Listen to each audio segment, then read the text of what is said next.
এর পরের প্রশ্নটি যেটি এসছে আমার কাছে সেটা হচ্ছে ইমোশন, এনার্জি এবং অসুখ বিসুখ কি সম্পর্ক?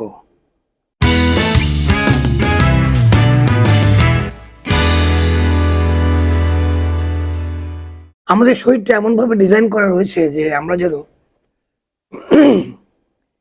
120-130 বছর বাঁচতে পারি। এবং জাপানে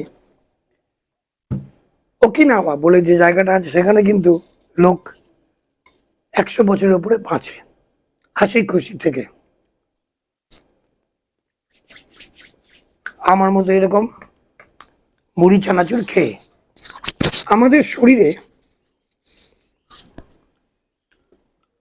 বিভিন্ন রকমের এনার্জি আমাদের দেওয়া হয়েছে বিভিন্ন কাজের জন্য। কিছু এনার্জি অ্যালোটেড রয়েছে আমাদের ভালোবাসার ফিলিংসের জন্য, কিছু এনার্জি অ্যালোটেড রয়েছে রাগ করার জন্য, ক্রুদ্ধ হয়ে যাওয়ার জন্য, কিছু এনার্জি রয়েছে ভয় পাওয়ার জন্য, কিছু এনার্জি খুব আনন্দ হওয়ার জন্য। নানান রকমের এনার্জি সেক্টর রয়েছে যেগুলি আমাদের বিভিন্ন ইমোশনের জন্য অ্যালোটেড। এগুলিকে বলা হয় কার্মিক কারণ, কর্ম থেকে হয়। সে ব্যাপারে আরেকদিন কথা বলবো। এখন দেখো, বিদেশে আমেরিকাতে বলা হয় 90% মানুষ তারা মানসিকভাবে সুখী নয়, আনন্দিত নয়। কেন? কারণ ইমোশন প্রকাশ করা, ভালোবাসা প্রকাশ করা বিশেষ করে সেখানে একটা উইকনেস বলে ধরা হয়।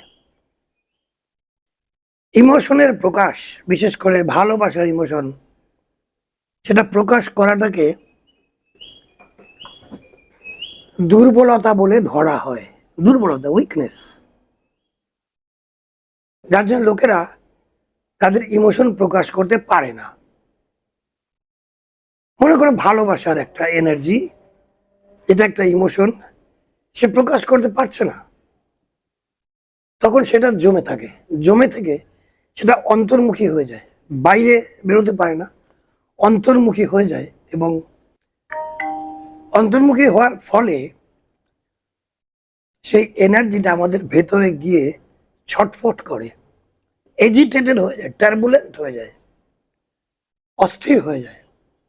এবং সেই অস্থিরতাগুলি আমাদের বডি সেলকে এফেক্ট করে এবং আমাদের বিভিন্ন অসুখ বিসুখ তখন শুরু হয়। সবচেয়ে প্রথমে শুরু হয় হয়তো বা ব্লাড প্রেশার বা সুগার দিয়ে, তারপরে বিভিন্নভাবে আমাদের সেলগুলোকে ক্ষতি করতে থাকে। এবং তার উপরে আমাদের বেশিরভাগেদেরই শরীরকে হাইড্রেট করার অভ্যেসটা নেই। মানে আমরা বসে থাকি এই সারাদিনে 2 গ্লাস জল খেয়ে, যার ফলে হয় কি আমাদের ব্লাডটা ঠিক হয়ে যায়। ঠিক, তুমি যদি জল শরীরে না ঢোকাও, সেই জল যদি ব্লাড সার্কুলেশনের মধ্যে না যায়, তখন ব্লাডটা ঠিক হয়ে যায় এবং ঠিক হওয়ার ফলে আমাদের হার্টের উপরে চাপ পড়ে এবং যার ফলে আমাদের হার্টের অসুখের সম্ভাবনাটা অনেক অনেক বেড়ে যায়। ঠিক সেইভাবে রিহাইড্রেট সময় মতো না করার জন্যে শরীরকে আমাদের যে ক্লিনজিং প্রসেসটা, সেটাও আমরা ঠিক মতো করতে পারি না। আমরা ভাবি সবকিছু অটোমেটিক্যালি হবে, আমাদের কিছু করণীয় নেই। কথাটা সত্যি, আমাদের শরীর সবকিছুই অটোমেটিক্যালি করতে থাকে, but we also have some duties. আমাদেরও কিছু করণীয় থাকে, যেমন ভোরবেলা ঘুম থেকে ওঠা, ভালো চিন্তা ভাবনা করা, এনার্জিটাকে ডিসিপেট করা, এনার্জিটাকে কাজে লাগানোর জন্য। 95% এনার্জি আমাদের অ্যালট করা হয় শারীরিক অ্যাক্টিভিটির জন্য, আর 5% আমাদের ইমোশনের জন্য, নানান ধরনের ইমোশনের জন্য। কিন্তু আজকাল উইথ মডার্ন লাইফস্টাইল আমরা কিন্তু সেই 95% এনার্জিটাকে আমরা ব্যবহার করি না, এবং সেই পুরো 95%-এর 90% অন্তর্মুখী হয়ে আমাদের শরীরের সেলকে ড্যামেজ করে। যার জন্য দেখবে যারা খুব কঠোর পরিশ্রম করে, কোনো স্পোর্টসম্যান, মাউন্টেনিয়ার, এরা পাহাড়ে চড়ে, এরা হকি খেলে, ফুটবল খেলে, ক্রিকেট খেলে, টেবিল টেনিস খেলে, তাদের দেখবে অসুখ বিসুখের রেট অনেক বেশি কম। কেন? কারণ তাদের অন্তর্মুখী এনার্জিটাকে তারা আবার বহির্মুখী করে ফেলে, এনার্জিটাকে ডিসিপেট করে, এনার্জিটাকে শরীর থেকে বের করে, যার জন্য তাদের সেলগুলো অনেক ভালো থাকে। এক্সারসাইজ কেন করতে বলা হয়? এই এনার্জিটাকে ইউজ করার জন্য। এটা যদি আমরা করতে পারি তাহলে কিন্তু আমাদের অসুখ বিসুখ হবে না। অর্থাৎ আমি যে মুদ্রা কথাটা বলতে চাই, যে ইমোশন তোমার ভেতরে আছে সেটা প্রকাশ করবে, সেটা রাগ হোক বা ভালোবাসা হোক বা ভয় হোক, যেটাই হয় প্রকাশ করবে।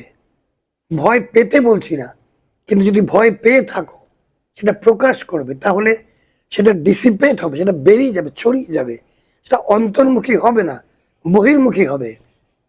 যদি ভালোবাসা পায়, ভালোবাসা আবার পায় না, ভালোবাসায় পরও যদি, সে বলবে। যাকে ভালোবাসে তাকে বলতে না পারলে আর কাউকে বলবে। লুকিয়ে থেকে সেই ফেসবুকের কয়েকজন মানুষের মতো যারা সবার পোস্ট পড়ে কিন্তু নিজেরা কিচ্ছু বলে না, চুপ করে লুকিয়ে থাকে, যদি সেরকম হয়ে যাও তাহলে অসুখ হবে। খুব সোজা, ভেরি ইজি ব্যাপারটা।